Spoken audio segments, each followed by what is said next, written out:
Welcome to Full Frontal.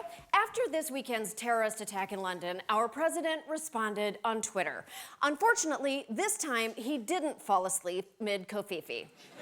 He took aim at London's mayor. At least 7 dead and 48 wounded in terror attack, and Mayor of London says there is no reason to be alarmed. Pathetic excuse by London Mayor Sadiq Khan, who had to think fast on his no reason to be alarmed statement. MSM, as in mainstream media, is working hard to sell it. What is wrong with you?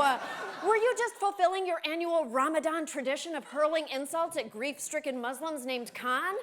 Leave it to the guy who rocked out at Arlington Cemetery to think this is the perfect moment to get revenge for something Khan said 2 years ago. I think his views are divisive, they are outrageous, and I hope he loses badly. Well, Trump won badly, so at least Khan got part of his wish. I wouldn't be surprised if the UK asks to take a break from our special relationship and start seeing other countries. Remember how they reacted when we were attacked on 9/11?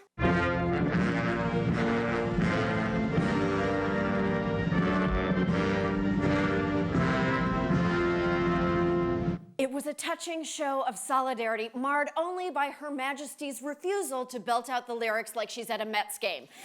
In our hour of grief, all our NATO allies rallied round. The French newspaper Le Monde even ran the headline, "We are all Americans." Do you have any idea what it takes for French people to say they're Americans? It puts them right off their snails. How does our flame-spewing dirigible of diplomacy return the favor? Basically by sending London a fuck you card saying, "Be more terrified." London does not need us to tell them to be scared, pumpkin spice. They've been weathering invasions, attacks, and dark wizards since before America even existed. They invented Keep Calm and Carry On decades before it became an overused meme to help our aunt make a joke out of her drinking problem. You can knock London down, but it'll just regenerate and come back more badass than before. Remember, we're the ones who couldn't hack it over there.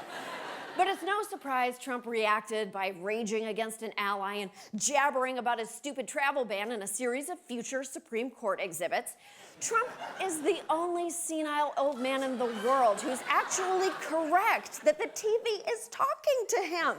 And as always, his favorite show has been serving a breakfast of scrambled Islamophobia, apparently on a strict hourly schedule. Well, 27 minutes now before the top of the hour, it's time to talk terror. Dude, you're not supposed to say out loud that terror on the 27th is a thing. As you know, if we don't spend half our hours stoking panic, Rupert Murdoch shocks our genitals, so let's do what we do.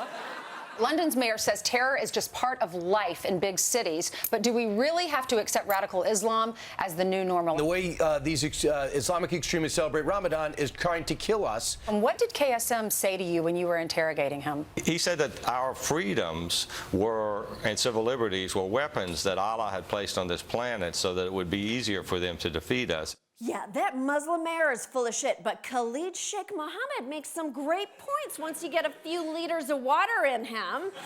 The quivering couch lice also had awesome policy tips for their target audience of sitting presidents aged 70 to 75.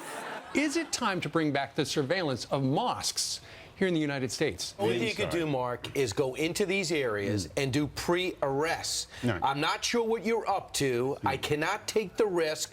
Come with me. We must stop being politically correct. With the IRA, for example, they had internment without trial. Now, because of political correctness in the last 20 years, everyone says, oh, no, you can't do that. That's Islamophobic.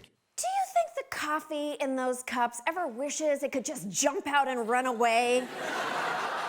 While the sofa sorority were licking the underside of POTUS's tweets, his surrogates were chastising reporters for stooping to notice a president's public utterances.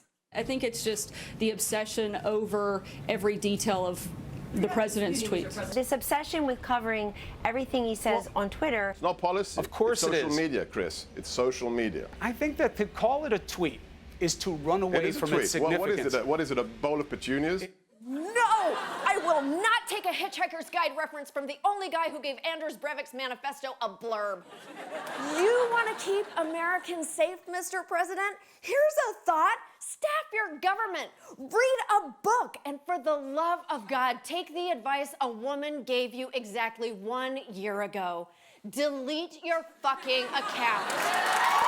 We'll be right back.